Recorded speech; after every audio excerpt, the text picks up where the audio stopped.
Hello. So I wanted to demonstrate how important the use of flux is in soldering anything.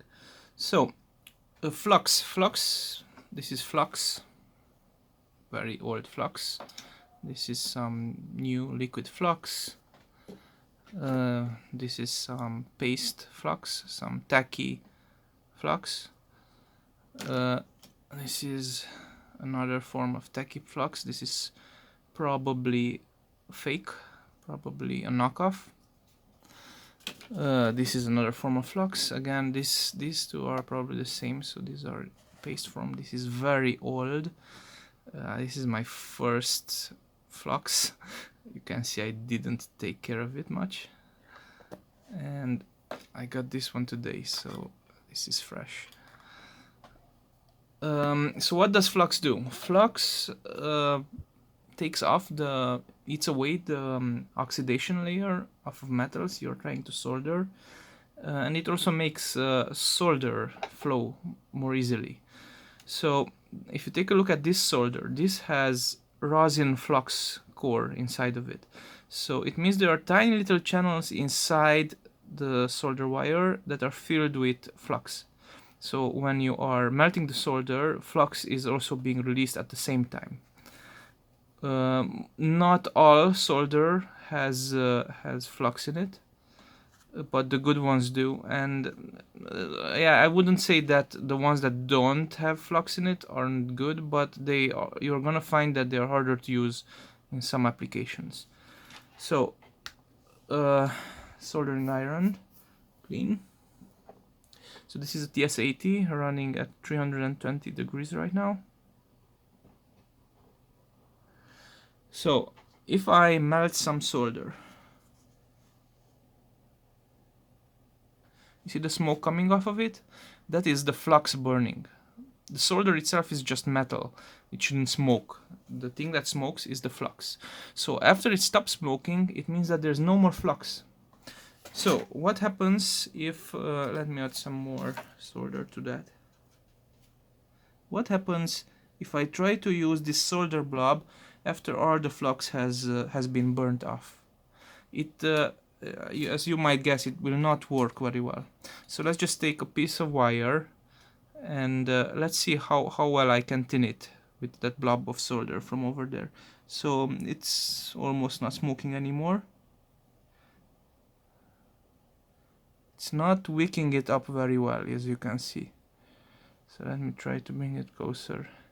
So it did solder it a little bit. Obviously the high temperature will, and the mechanical rubbing on the wire will take off some of the oxidation, and it will do something, but this is not nice.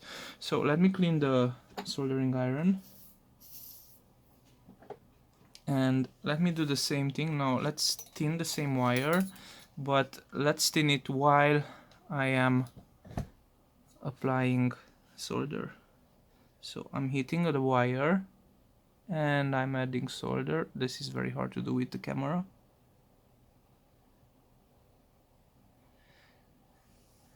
And you can see this was much less solder, but it wicked up really well. And that is because the flux made this all happen. Right? It's the same solder, but the flux has not burnt off yet. Okay, so it's okay to solder things by putting a blob of solder first on the soldering iron and then soldering it, right?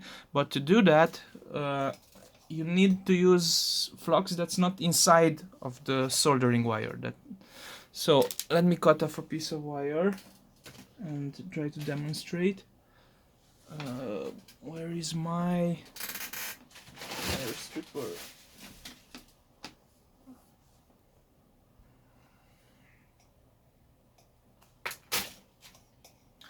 So I stripped some more wire. So let's add a little bit more solder. And let's see this liquid flux. I just got it today. I put some of it on here The original flux has burnt off, so this should only work if the flux is good. You can see how it wicks it up. That's because the flux is great. Okay, let me strip another piece of wire.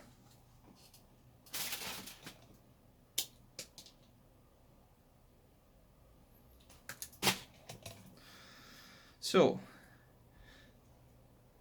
let's try my old flux here, this paste form.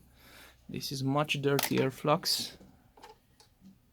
So you can see I have a lot of stuff in here.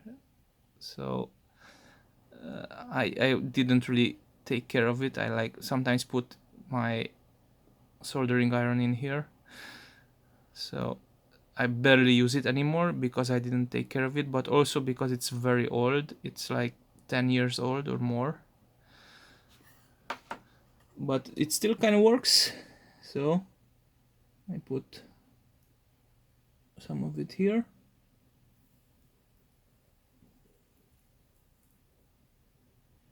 You can see it wicking up, right? But this is messy flux. Let me cut off a new piece of wire. So the next one I want to demonstrate is this one. So Amtech is an American company, and they are very well known, and their flux is generally great. I don't actually know if this is real Amtech flux. I got it off of I got it off of eBay, and Amtech is one of the fluxes that is typically very often knocked off, very often copied. So it might not be real Amtech flux. I would never know unless I got it directly from Amtech. But this works well. So, and this wasn't very cheap. This cost some money. So let me apply it.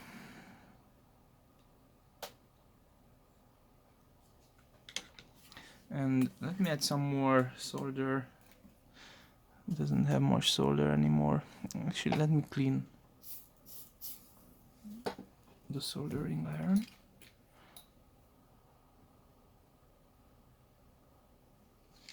Wait for the flux to burn off from the soldering wire, from the rosin cord soldering wire.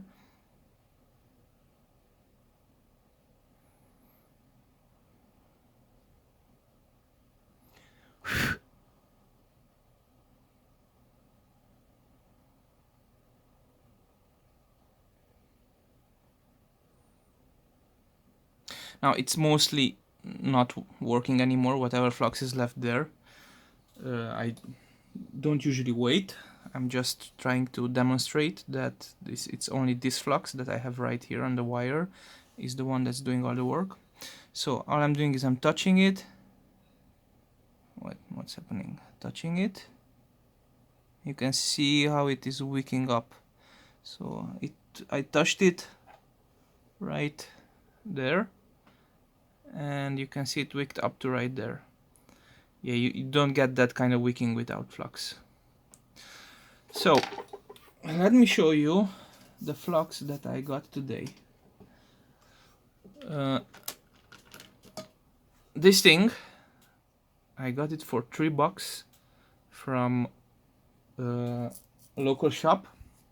So a couple things, $3, very cheap. Definitely, that already tells you that it's not original Amtech flux, but also it says made in China. So let's see how it works. So let me cut off strip a new piece of wire.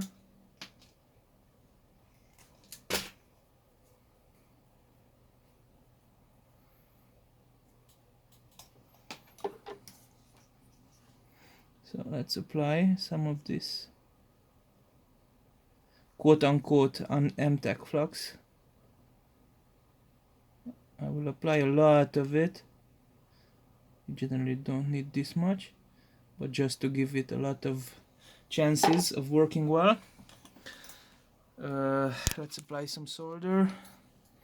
Again, this solder has flux in it, so we will wait for it to burn off.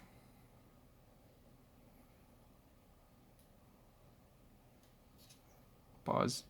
On pause, all of the flux has burnt off, so let's touch it.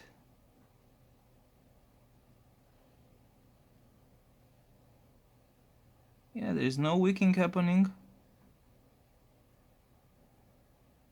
So, let's take a look closer.